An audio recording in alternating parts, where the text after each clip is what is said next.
আজকের রেসিপি ভেন্ডির দো পেঁয়াজা।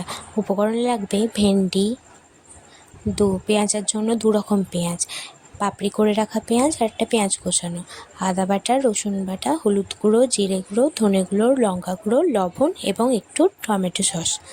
কড়াই তেল নিয়ে ভেন্ডিগুলোকে নুন হলুদ দিয়ে ভালো করে ভেজে নিতে হবে।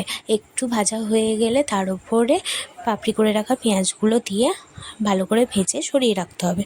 ওই তেলেই তারপরে দিয়ে দেব পাঁচফোড়নটা দিয়ে দেওয়ার পরে পেঁয়াজ কুচি, আদা বাটা, রসুন বাটা, হলুদ গুঁড়ো, জিরে গুঁড়ো, ধনে গুঁড়ো, লঙ্কা গুঁড়ো দিয়ে টমেটো সসটা দিয়ে একটু জল দিয়ে ভালো করে মশলাটা কষে নিতে হবে। মশলাটা কষা হয়ে গেলে তার উপরে ভেজে রাখা ভেন্ডি আর পেঁয়াজটা দিয়ে একটু জল ঢেলে দিয়ে ফুটিয়ে মাখা হয়ে গেলে রেডি আজকের রেসিপি ভেন্ডির দো পেঁয়াজা।